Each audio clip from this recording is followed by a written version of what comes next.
Time for a look at what new films are hitting theaters this weekend. We're joined live by film critic Richard Crouse. And Richard, it's fantastic to have you back in studio. As you're saying, it's been March 2020 since you've been here in person. It's been, I used to be here 3 times a week probably anyway, and it's been 128 weeks since I've walked through that door, so I'm happy to be back. So welcome back, and we'll start off with 3,000 years of longing. It may have felt like 3,000 years since you've been here in studio, but tell us about this new film. Yeah, this is Idris Elba back for his second film in 2 weeks. Last week he wrestled with a lion in the movie Beast. This week, he's wrestling with bigger concerns, storytelling and the effect that it can have to change people's lives, and romance. Big topics in this film, directed by George Miller. We're most used to George Miller directing things like Mad Max.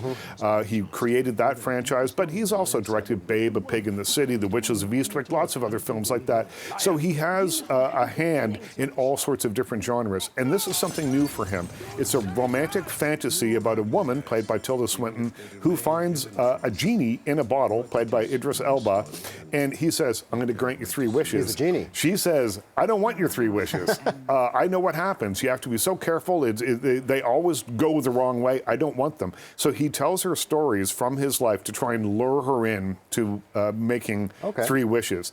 And I loved the way this movie looked. There's undeniably cool moments in it. George Miller is such a stylist that every frame looks amazing, even though there's a bit of dodgy CGI in here, computer-generated imagery. But for me, the passion was lacking. And if you're going to do a film about the ability of storytelling to change people's lives and this romantic story, it's got to feel like passion's dripping off every frame. And I didn't get that. I gave it 3 out of 5 stars because it looks cool, but for me, it just didn't quite get to where it needed to be. And pretty good cast there with Idris Elba and Tilda Swinton as well. And rock-solid performances from both of them. All right, fantastic. So 3 out of 5 for you on that one. Next one we have is Samaritan.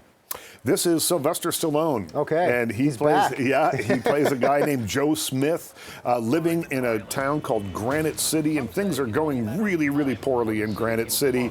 25 years ago, Samaritan, the superhero that kind of kept law and order in place in that city, got into a battle with his enemy, an anti-hero called Nemesis, and was presumed killed. Since then, things have fallen apart.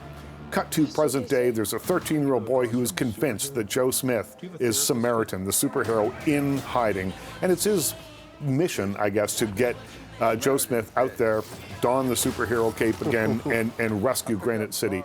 And this is the kind of movie that felt to me like it was really mired in the late 80s and early 90s. The kind of thing that was like an off-brand superhero movie that you might rent at Blockbuster, way back in the deep back part of the story. Yeah.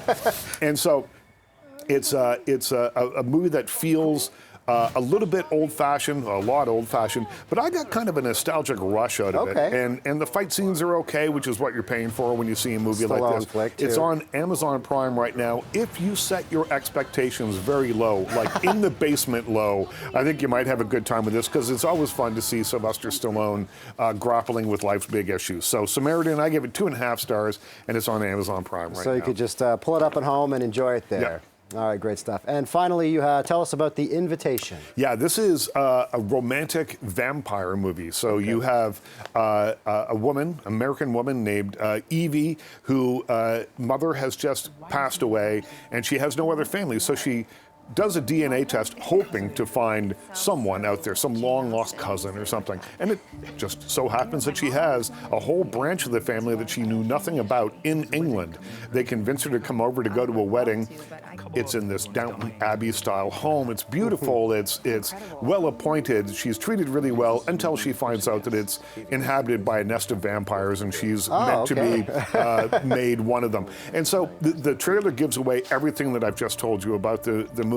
And that's kind of part of the thing that I think took some of the fun out of this for me, is I knew what was going to happen all the way along, because I gave it all away. But this is also the kind of vampire movie that is made for people who think that Twilight is a great vampire movie. It's there's no big scares here, just a few jump scares where they have like a loud noise that's supposed to jar you out of your seat a little bit.